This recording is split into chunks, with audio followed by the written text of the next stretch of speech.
Olá, pessoal. Boa noite.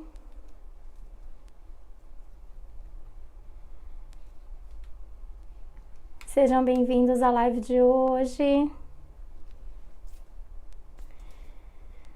Hoje nós vamos conversar um pouco sobre atendimento terapêutico.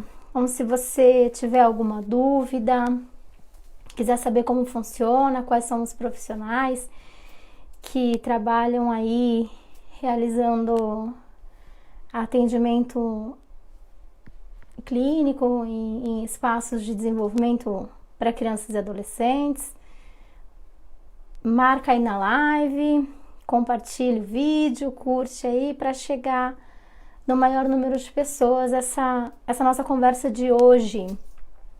Gente, então sejam bem-vindos. Boa noite, pessoal que está chegando. Olá, pessoal. Bom dia, pessoal do Brasil. Boa noite, Nair. Tudo bem? Seja bem-vindo à nossa conversa dessa terça-feira. Hoje nós vamos conversar sobre atendimento terapêutico. Vou explicar um pouquinho para vocês quais são os especialistas, qual é a formação, quanto tempo mais ou menos cada profissional demora, né, para se formar e para estar atuando aí na área de atendimento a crianças, adolescentes, adultos, enfim, que trazem aí alguma questão de desenvolvimento, alguma questão aí emocional, psicológica que esteja atrapalhando o desenvolvimento sadio, né, correto. Então hoje a gente vai conversar um pouco sobre isso, tá? Então, pessoal que está chegando, sejam bem-vindos. Eu vou me apresentar enquanto isso. Eu sou Viviane, sou neuropsicopedagoga, atuo na área já há uns 15 anos na área de desenvolvimento infantil e atualmente eu trabalho aqui no Japão, num centro de apoio e desenvolvimento a crianças e adolescentes com dificuldades, distúrbios e transtornos de aprendizagem e desenvolvimento. Então, hoje a gente vai conversar um pouco sobre isso. Pessoal que tiver alguma dúvida, quiser deixar algum comentário, pode deixar que conforme for acontecendo a live, eu vou respondendo e se não for possível no decorrer da live, eu respondo em inbox também, tá? Então vamos lá. Aqui no Japão, no Brasil e enfim, em outros países, existem alguns espaços que realizam esse tipo de atendimento, tá? O que é um atendimento terapêutico? Quem precisa desse tipo de atendimento? Então, geralmente a gente começa a ter um olhar maior para as crianças, né? Então, as crianças que por algum motivo ou por alguma questão já apresenta aí um atraso ou uma ausência, né, de um desenvolvimento que teoricamente a gente considera, né, como um desenvolvimento saudável, um desenvolvimento normal. Então a gente percebe ali que tem alguma questão nessa criança que não tá bacana e não tá acompanhando aí o desenvolvimento que a gente conhece como normal, tá? E aí o que acontece? Quando os pais percebem, ou a escola, né, porque geralmente a escola acaba realmente sendo a porta de entrada para que a gente perceba muitas questões do desenvolvimento, acaba na escola trazendo esses sinais pra gente. E aí os pais começam a ter algumas dúvidas e vai buscar ajuda profissional.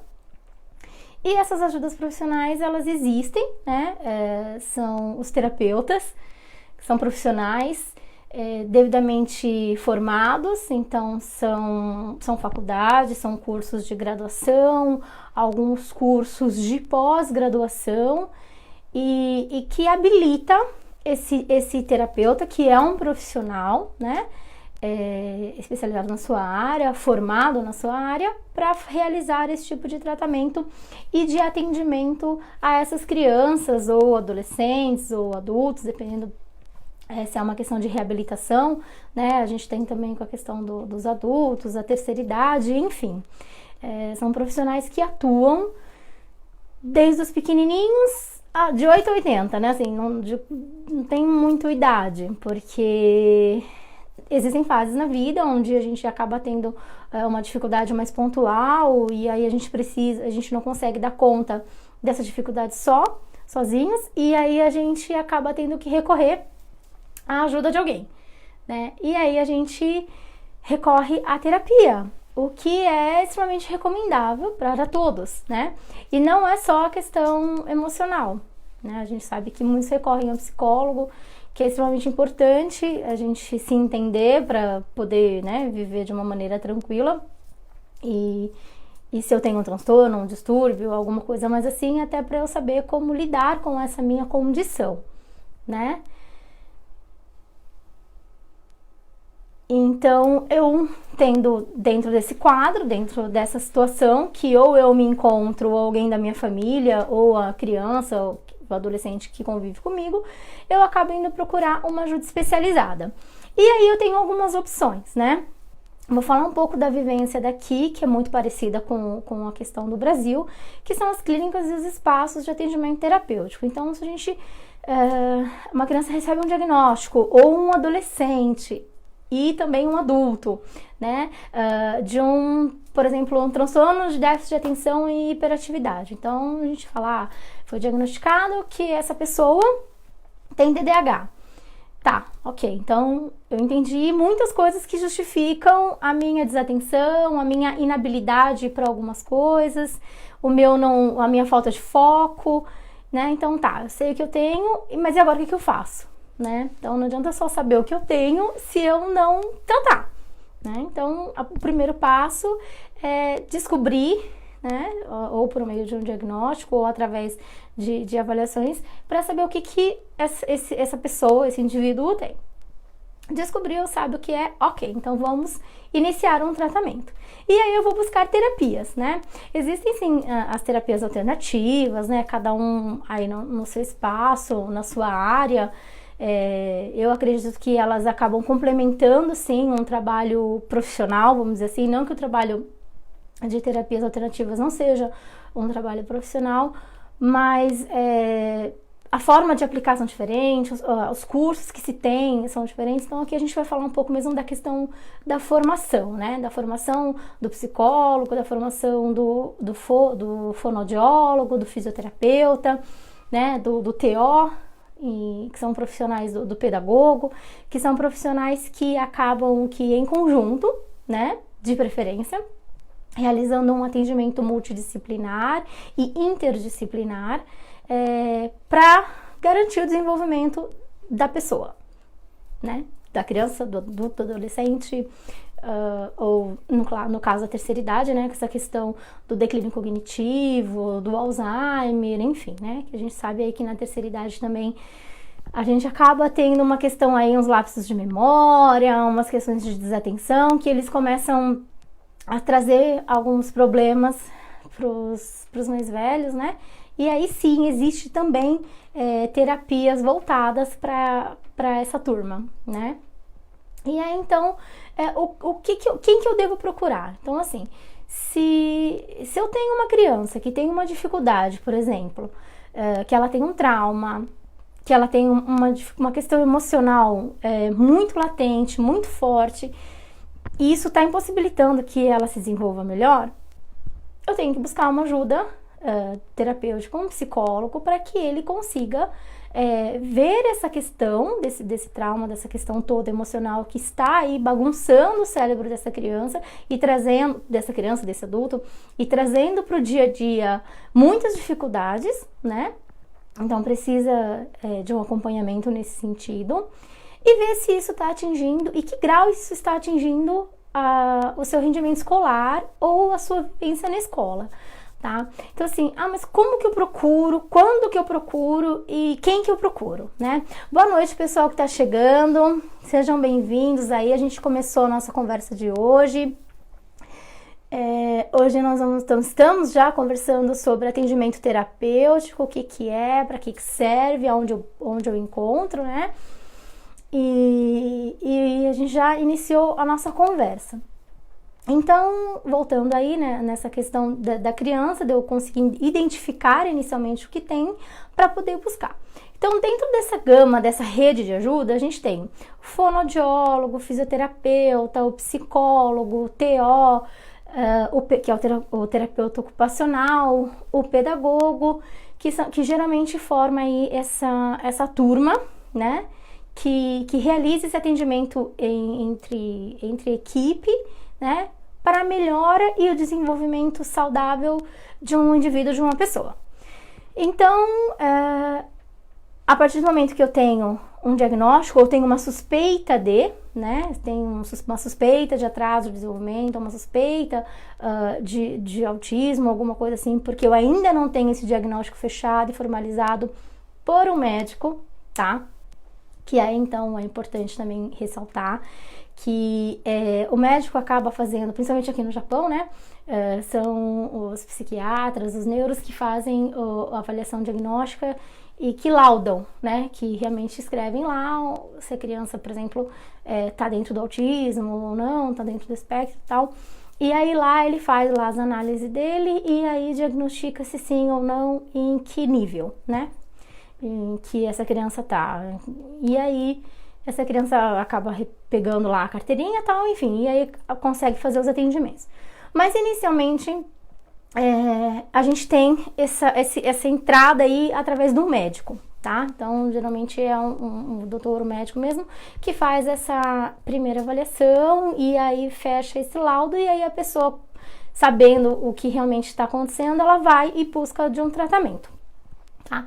Então, dentro dessas áreas, a gente tem esses profissionais, o tempo de faculdade, né? O tempo de duração de cada curso. A fono, o físio, a pedagogia, a graduação, né? A psicologia, de 4 a 5 anos de estudo, tá? Então, são cursos superior, você termina o ensino médio, você faz o curso superior, e aí você estuda aí você fica esse período de 4 a 5 anos estudando, e aí logo depois você vai para uma especialização, você faz uma pós para se aprimorar dentro de alguma área daquele curso ali que você fez. E aí você vai se aprimorando, você vai estudando para conseguir trabalhar e realizar esses atendimentos de acordo com a questão que você mais se identificou ou que você realmente foi trabalhar e viu que era aquilo que você gosta de fazer, gosta de trabalhar, e aí você vai nesse sentido. Então, você tem dentro da faculdade uma visão geral, né, do que é o seu estudo, do que você precisa saber para poder colocar ele no seu trabalho, e aí ali com o tempo você vai adquirindo sua experiência e você vai se especializando através de pós-graduação, mestrado, doutorado, pós-HD, enfim, e aí você vai, quem quiser seguir aí na vida acadêmica, vai se especializando aí e fazendo todas essas outras questões de estudo. E aí a gente tem um profissional habilitado, um profissional formado, então tem lá o fisioterapeuta, por exemplo, que se você chega uma criança com síndrome de Down ou uma criança com autismo, ou uma criança que tem um atraso motor, né, tem uma dificuldade de marcha, ou é muito molinha, ou é muito dura, então as crianças hipotônicas, as crianças hipertônicas, criança que não consegue sustentar, né, o pescoço, que não consegue sustentar o tronco, então são crianças que existe uma possibilidade, né, muito grande de precisar passar por um terapeuta, né, por um fisioterapeuta, para melhorar essas condições físicas, né, da criança. Por quê? Porque a maturação do nosso corpo, ela é essencial para a nossa aprendizagem, né? Então, assim, para eu conseguir, não adianta eu cobrar, por exemplo, de uma criança que ela faça uma atividade corretamente, que ela pinte, que ela desenhe, que ela recorte, ou então cobrar questões neurológicas, que ela tenha atenção, que ela tenha concentração, que ela tenha tempo de espera, se ela tem essas questões físicas não resolvidas, né? Então, aí a gente percebe a importância, né, de cada profissional atuando e para que a gente tenha essa criança, vamos dizer assim, fisicamente bem, para eu cobrar um conteúdo escolar ou para eu cobrar alguma atividade que ela precisa parar, se concentrar, e ela não tem essa questão física resolvida, né? Então, assim, o tempo que ela permanece sentada é extremamente doloroso, né? Porque ela ainda não tem essa questão física do jeito certo.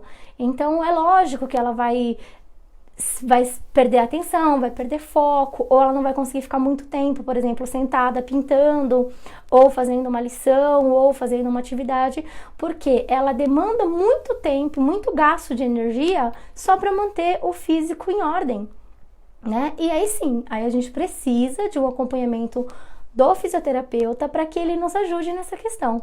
Então, muito antes de eu cobrar o foco, a atenção ou o aprendizado em si dessa minha criança, desse meu adolescente, eu preciso ver essa questão, né, motora. Como é que ela tá? Ela tá bem? Ela tá adequada?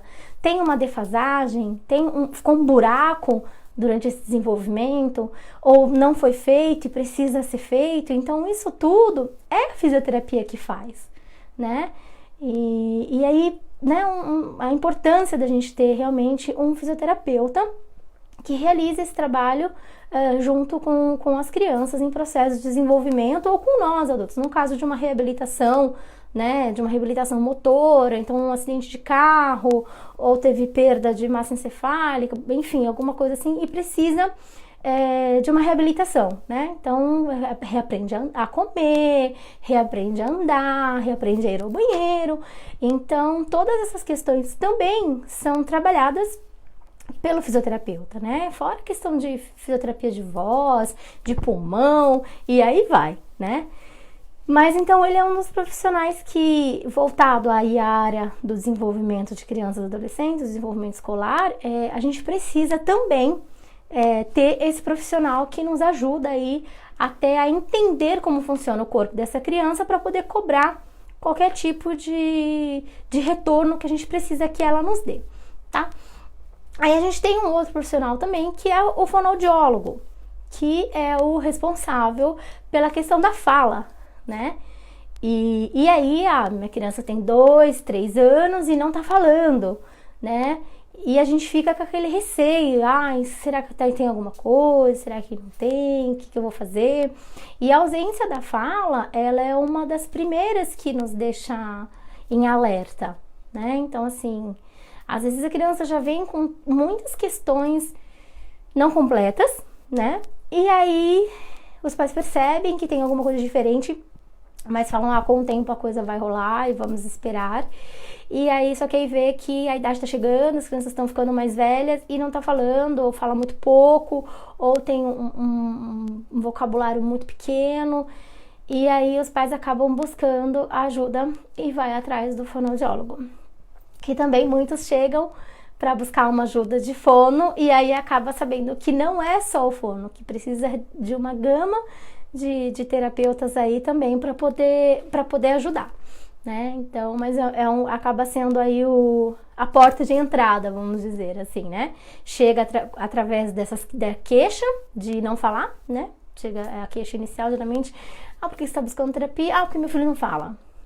Aí você fala, ok, ele não fala, com que idade que ele tá, aí você vai conversando com os pais, e aí as questões vão aparecendo e a gente vai vendo que não é só a questão da fala em si, que existem muitas outras coisas aí que também precisam ser cuidadas, ser tratadas, e aí a gente acaba fazendo aí uma equipe mesmo para poder trabalhar o desenvolvimento dessa criança, desse adulto, desse adolescente, né? Boa noite, pessoal que está chegando. Sejam bem-vindos. Se vocês tiverem alguma dúvida, se vocês quiserem perguntar alguma coisa, pode mandar aí nos comentários, ok?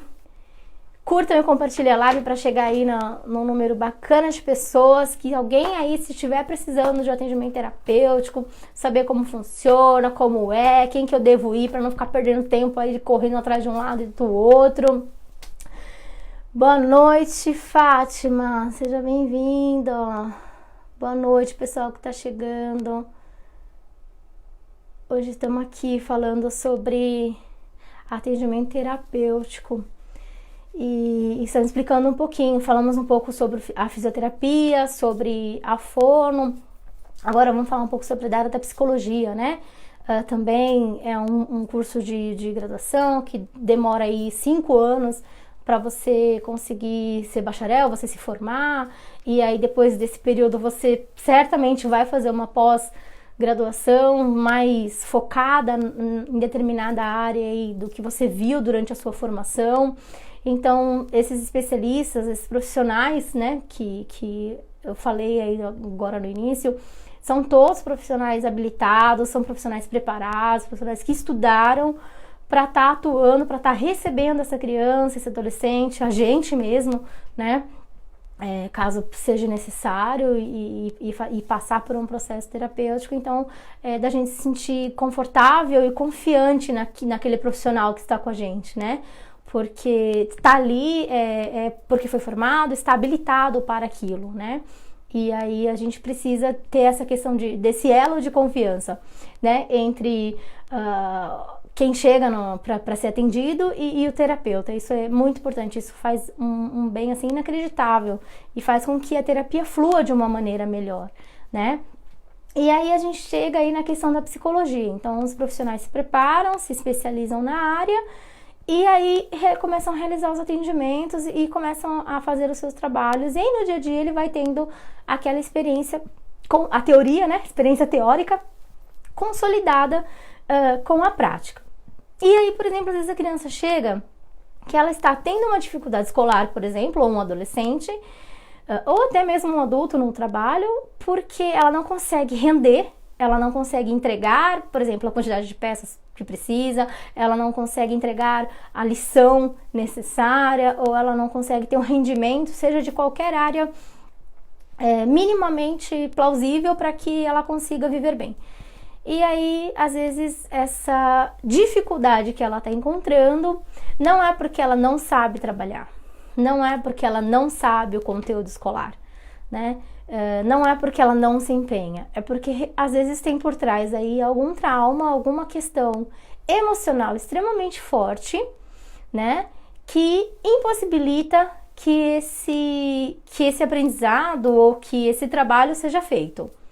E aí a pessoa dá uma travada, né? Então, aí é uma questão emocional que precisa de um atendimento terapêutico da área da psicologia, tá? Por quê? Porque ela sabe o que ela precisa fazer, só que ela não consegue por determinados fatores psicológicos, emocionais, que fazem uma barreira, né? E essa barreira aí precisa ser trabalhada e ser desconstruída para que essa pessoa consiga fazer o que precisa ser feito, essa criança, esse adolescente, né? E aí a gente tem também o profissional da área da pedagogia, que também é um profissional que estuda 4 anos. Geralmente, a maioria das faculdades dessas que foi falado, elas duram entre 4 anos, a psicologia 4 para 5, depende da grade da faculdade também, né? Da quantidade de horas, enfim.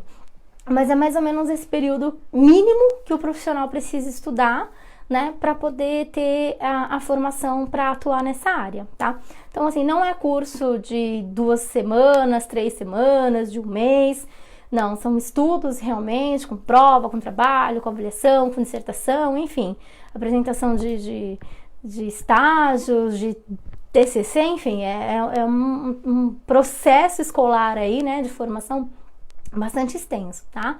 Então, fiquem tranquilos quando vocês colocarem a criança ou vocês estiverem nas mãos de um profissional de alguma dessas áreas, tá? E aí a gente tem a pedagogia, que a gente trabalha com as questões do aprendizado em si, né? Então, assim, a criança tem uma dificuldade de aprender, teve uma lacuna e um espaço muito grande de conteúdo, tem uma dificuldade de alfabetização e alguma questão que seja escolar, aí o pedagogo atua, tá? Então, se tiver aí uma questão só de um reforço de uma aula ou de um início de alfabetização, aí é o profissional da educação, né? O pedagogo. E aí, isso aqui acontece o quê? Tem mães que falam assim, mas tem, mesmo passando com o pedagogo, faz reforço, né? Ah, coloquei no reforço escolar, mas a coisa não tá funcionando. Eu pago o reforço escolar faz 1 ano e meio, e parece que não adianta nada. Então, se faz tanto tempo assim e a criança não há evolução desse adolescente, dessa criança ou nós mesmo, a gente precisa parar e pensar. Então, assim, será que não tem alguma outra questão aí que não é só o aprendizado que está me travando? porque às vezes a gente acha que é só a criança ir atrás, correr, que ela vai conseguir. Às vezes não, às vezes ela tá aí, ela tem um transtorno, ela tem um distúrbio que não foi identificado ainda, né? Que ninguém parou para pensar sobre isso, achava que era só, é frescura, ou ele é muito mole, ou ele não se esforça, não quer fazer, e aí a coisa vai passando, e na verdade pode ser que não seja, pode ser que realmente tenha alguma questão aí neuronal, cerebral, que faz com que esse aprendizado não ocorra.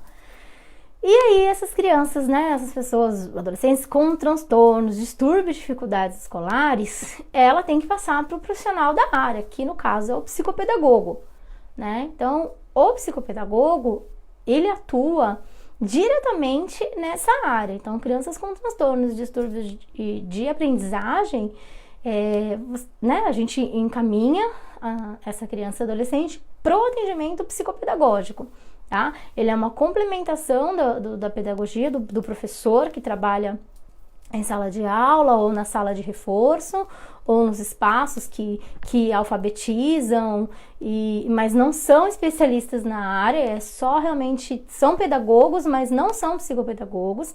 E aí, óbvio, a criança não vai avançar. Tá? Por quê? Porque não é só você ensinar o alfabeto, ensinar o A, I, O, U e falar, vamos lá fazer, né?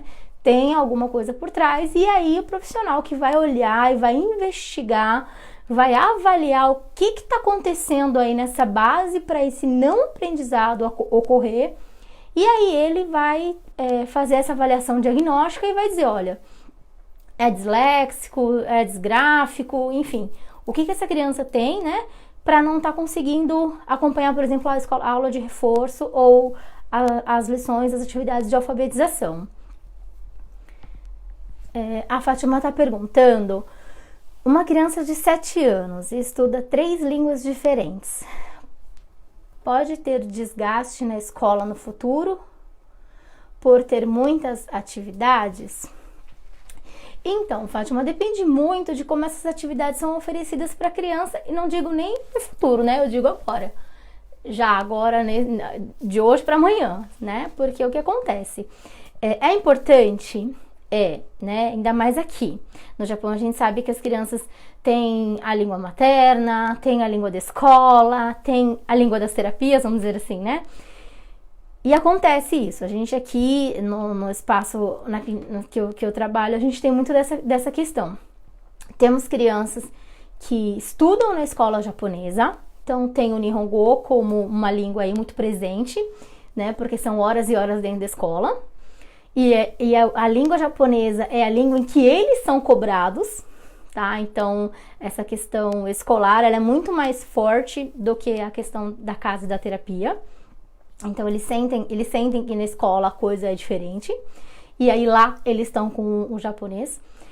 Por exemplo, na casa são famílias que têm o espanhol, por exemplo, como língua materna, enfim, a casa, o pai, a mãe, os irmãos, é sempre o espanhol. E aí chega, por exemplo, num processo terapêutico, somos os brasileiros, e aí rola o português assim, torto e direito, e aí a criança se vê tendo que responder prontamente a 3 tipos de comandos iguais, porém em 3 línguas diferentes. E aí tem hora que a criança mesmo dá uma parada, ela não... Por quê? Porque esse cérebro precisa se organizar, Fátima. Então, assim, pra gente que é adulto já é um pouco, já é mais difícil, né? E para eles, assim, trocar a chavinha, vamos dizer assim, agora é em português, aí eu viro a chave, agora é Nihongo, aí eu viro a chave, e agora é espanhol, eu viro a chave, é um pouco difícil, é um processo um pouco mais lento, né? Até para eles acomodarem todas essas informações no cérebro demora mais um pouco, né? E eles mudarem o conceito de agora, na escola eu sei que eu só posso falar japonês. Em casa eu sei que eu preciso falar espanhol. E na terapia eu sei que se eu falar um ou outro, ninguém vai entender nada. Então eu preciso falar português. E aí isso já gera, né? Já gera, não um desgaste, eu não diria desgaste, mas assim, a gente não pode, Fátima, cobrar dessa criança uma resposta mais que pronta se ela tá nesse meio aí desse monte de informação.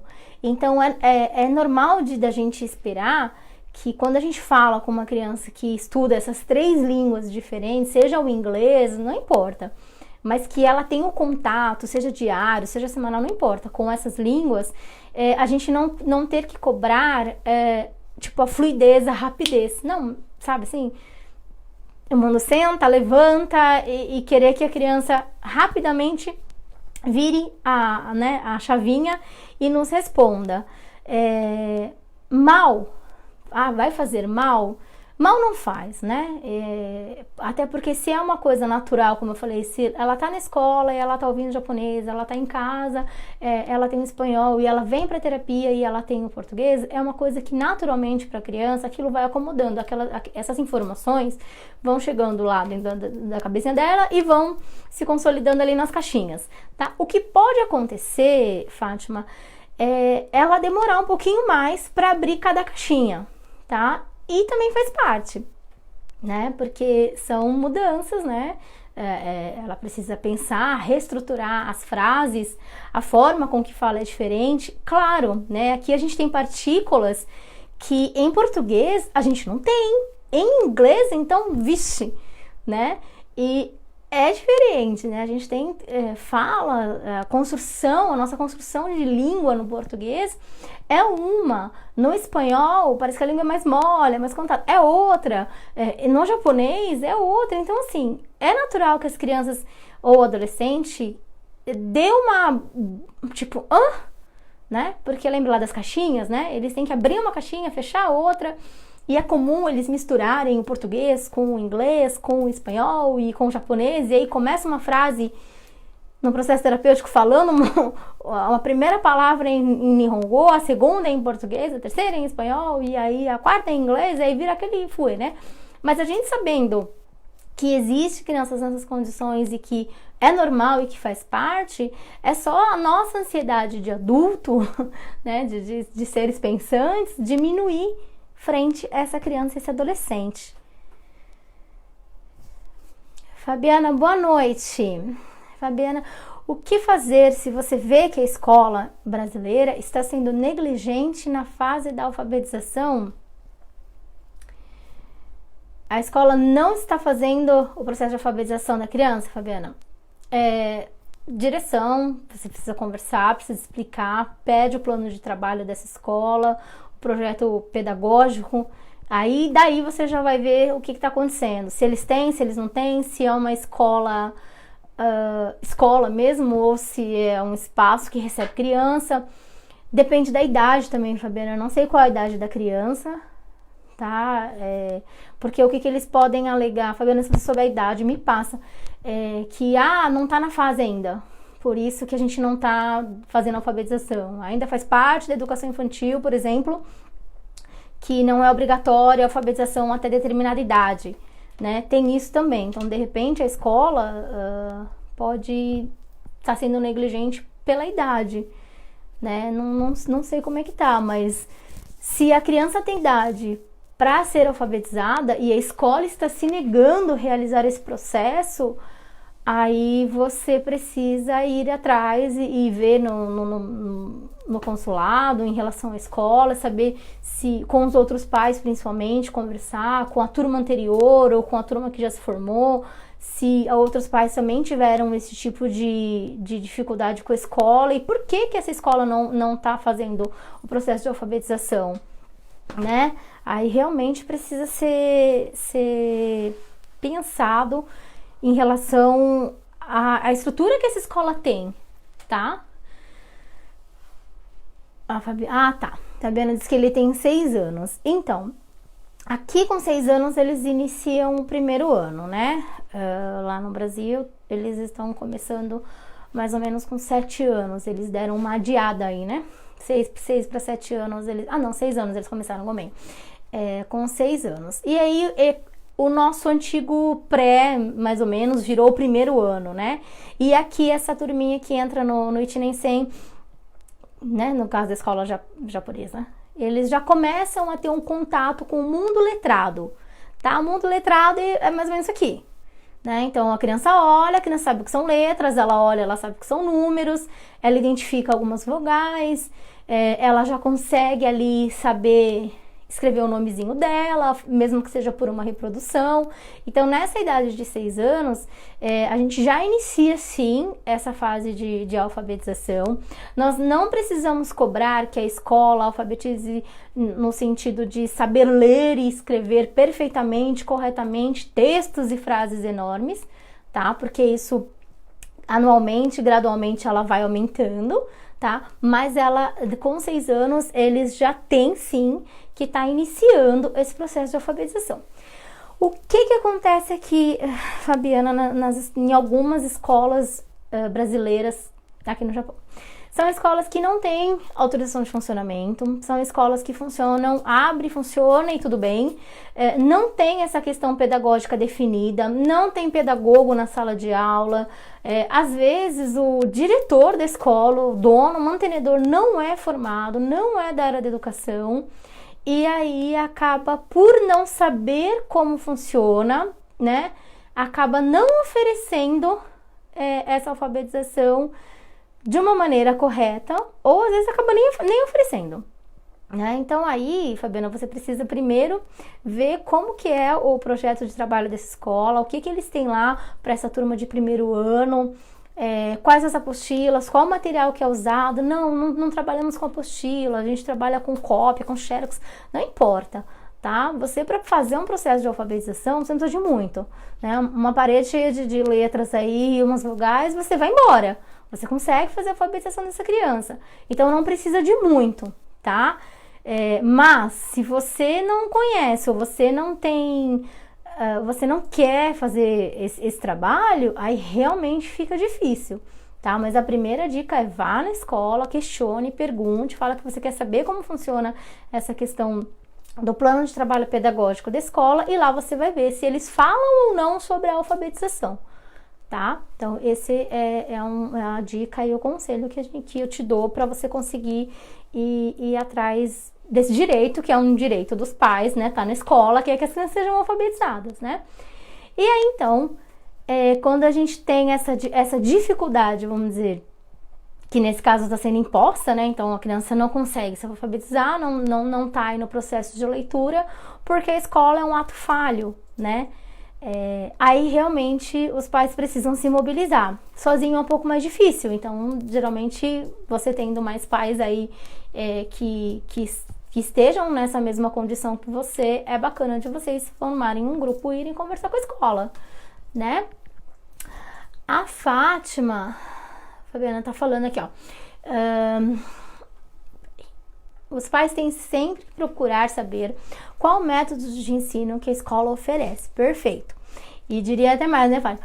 Se oferece, tá? Porque, de novo, infelizmente, aqui a gente tem bastantes espaços que são geridos, são administrados por pessoas que acabam não tendo noção do que é uma pedagogia, enfim, e aí recebe a criança, cuida de uma maneira correta, de uma maneira bacana, boa, mas o processo escolar fica de fora, tá? E aí não tem método, não tem metodologia, não tem nada, né, Fátima? E realmente é difícil de você cobrar depois, tá? Porque se a escola já vem com esse tipo de comportamento, já vem com essa visão de desenvolvimento e desempenho escolar, difícil vai mudar, mas tem que ir atrás e tem que saber sim.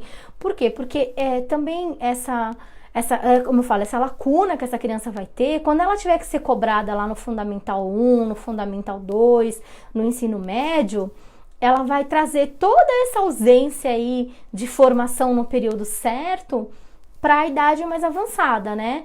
E aí, provavelmente, essa criança vai ter um atraso de aprendizado, vai ter um atraso de desenvolvimento, e aí ela pode vir a sofrer bullying na escola, porque todo mundo já sabe ler e escrever e ela ainda não, né? Então, assim, existem os transtornos, os distúrbios, que são questões neuronais, e que fazem parte, é uma condição do indivíduo, mas a gente tem também essas dificuldades que vai chegando, né? Vão sendo como eu posso explicar? Vão sendo, parece que, colocadas na vida da criança, da gente, da pessoa, e aí a gente acaba não tendo nenhuma questão neuronal, mas a gente tem toda essa dificuldade aí que impede que o nosso aprendizado ocorra, né?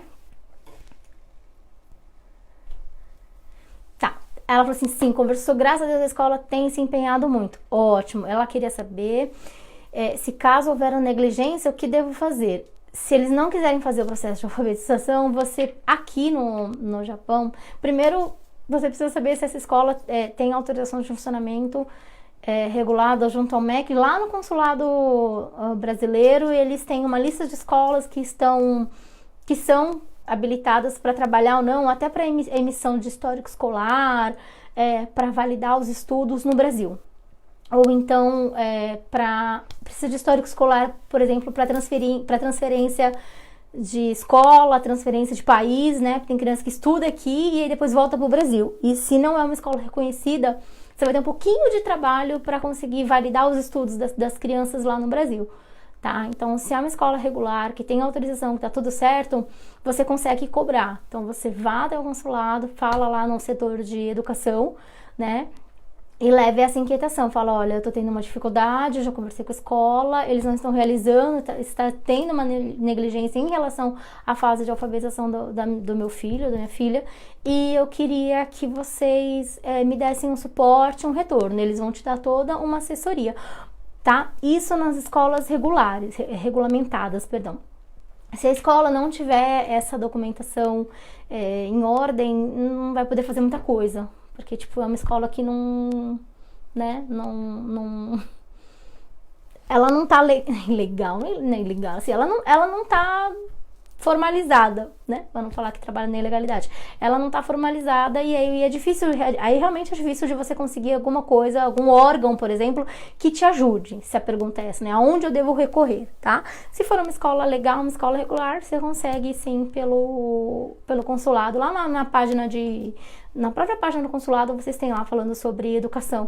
Clica lá, manda e-mail, manda mensagem ou liga. Eles são bem receptivos quando a gente liga na parte de educação do consulado. Eles geralmente nos atendem, tá? A Fátima está dizendo que os pais podem ajudar a alfabetização em casa. Como fazer? Qual método para empregar? Podem ajudar bastante, né? Como eu falei, a gente não precisa de muito. Então, Fabiana, ela falou que é legalizada. Ótimo, Fabiana. Então, se informe, entre em contato. Primeiro, pergunte para os outros pais se isso tem acontecido. Pergunta como foi a turma do ano passado. Se aconteceu. Se você está sentindo que está acontecendo alguma questão aí com a sua criança em particular, né? Aí você realmente vai para cima, vai procurar ajuda dentro de ainda mais se ela é regularizada, você vai embora, tá? Pode entrar em contato com eles, sim, que eles acabam auxiliando. Aqui a gente não tem, como no Brasil, um supervisor de ensino, tá? A gente não tem nas escolas no Brasil. Se você tem uma questão dessa, você leva para a diretoria de ensino, não dá uma semana, o supervisor está na escola. Né, querendo resolver essa queixa que recebeu de alguém, né? Eles não falam quem foi o pai que levou essa queixa ou essa reclamação, enfim. Mas ele chega com a questão relatada e ele aborda a escola, os professores, a direção, coordenação, enfim, e quer saber sobre aquilo que foi relatado, tá? Mas aqui tem sim essa equipe, Fabiana, que atende lá no consulado, que é da área da educação e que certamente se você ou mais alguns pais levarem essa questão de omissão, de negligência, eles vão precisar sim repensar. E se tiver acontecendo, eles vão ter que, principalmente escola legalizada, eles vão ter que responder lá com os órgãos competentes, porque a criança está na idade da alfabetização e ela não está sendo alfabetizada por quê? Né? Por que isso está acontecendo?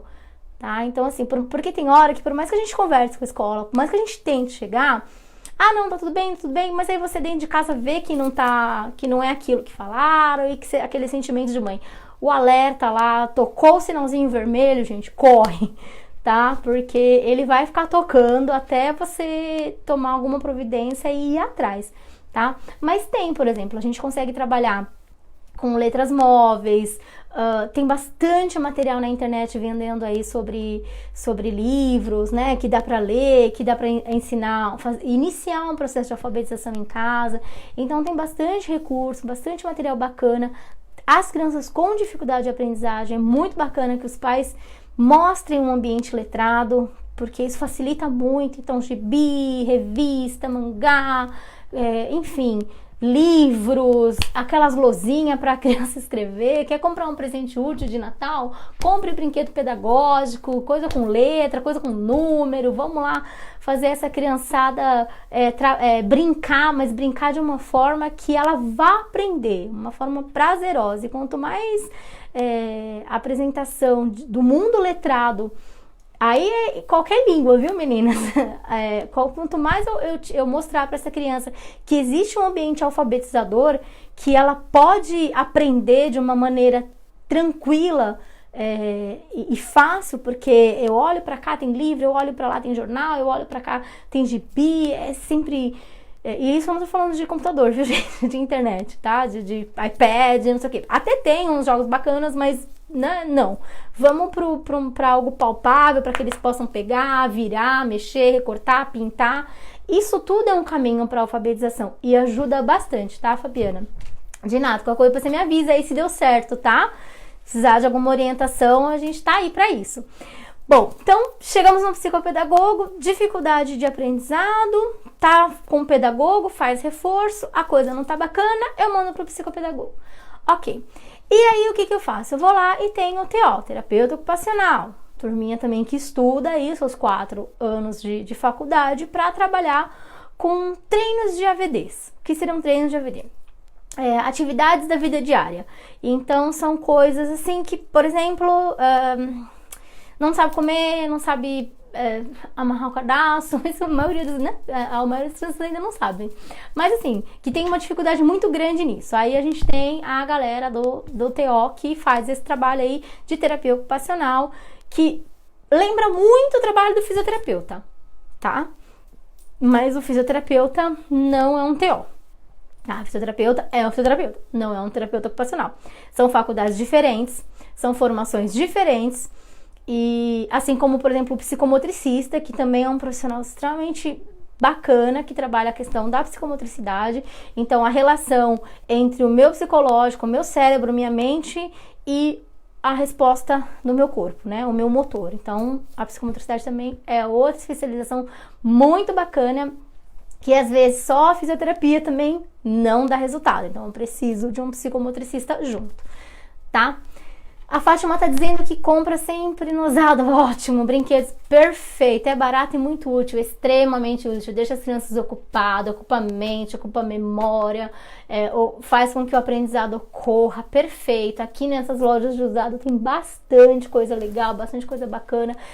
Isso, perfeito, compra sim, dá lá pra criançada, de preferência, se der pra brincar com eles, brinca, se não, tem atividades e jogos que são tão bacanas que a criança brinca sozinha. Ela constrói, ela reconstrói, ela desenha, ela apaga, ela faz de novo, né? Não precisa nem de uma supervisão, nem de um adulto brincando junto.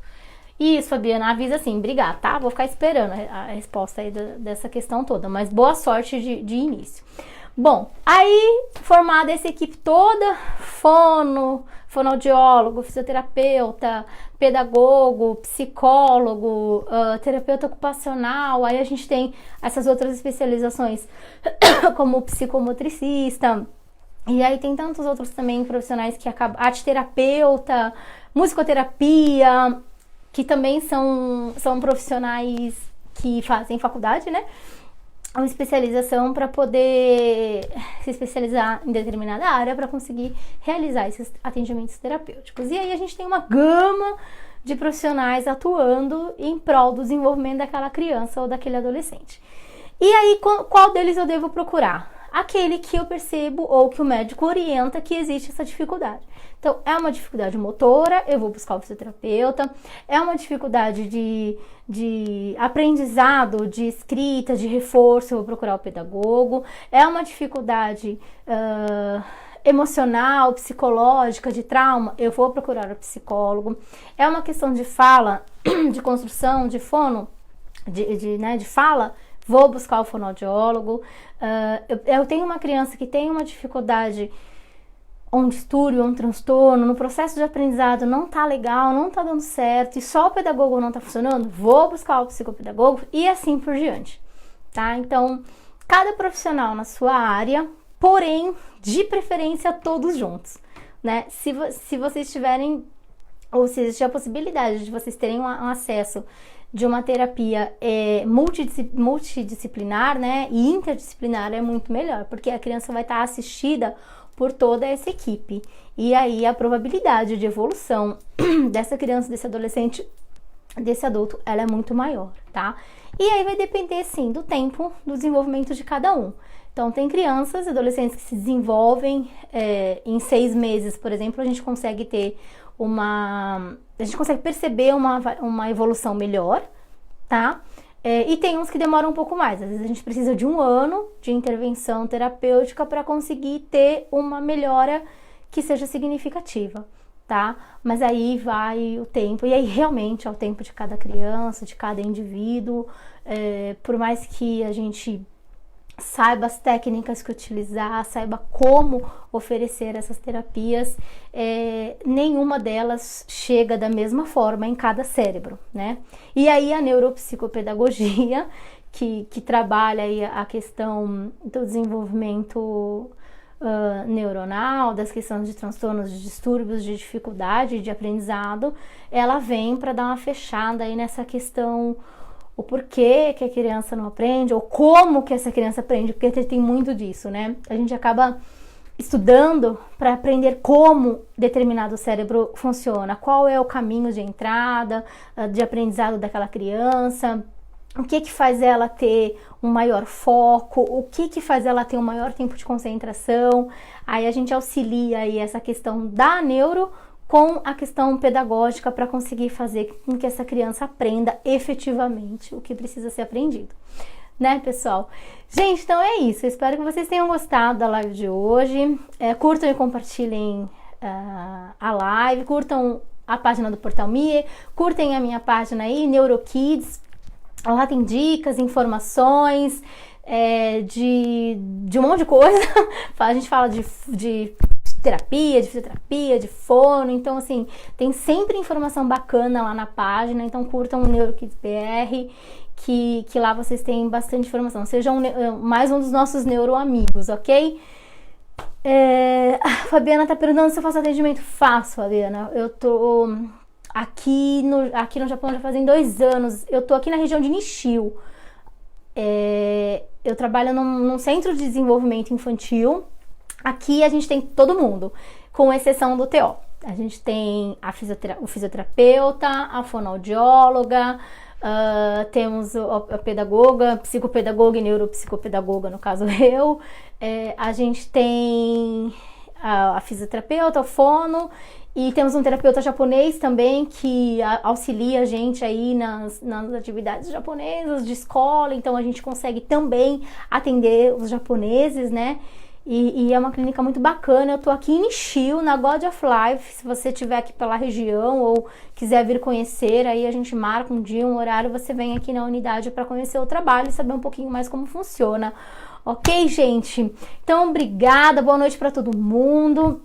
Até a nossa próxima live para a gente conversar mais um pouco aí sobre esses assuntos da neurociências, do aprendizado, enfim, né? E assim, busquem terapia quando for preciso, tá? Não só para as nossas crianças, para os nossos adolescentes, mas para a gente também, né? Eu acho que o atendimento terapêutico, ele tá aí, ele se faz necessário e a gente precisa, sim, buscar ajuda sempre, ok? Isso, ai, de Mie, nossa, Mie é longe, a gente tá com o pessoal pra vir aqui a gente recebeu visita da galera de Nagano, agora essas semanas que tá vindo, a gente vai ter o pessoal de Osaka que vai estar vindo aqui na unidade. Vem pra cá, Fabiana, conhecer a gente aqui, pra você saber um pouco mais como é o trabalho, como funciona aí a galera de Mie, ok? Gente, um beijo, bom descanso pra todo mundo e até a nossa próxima live.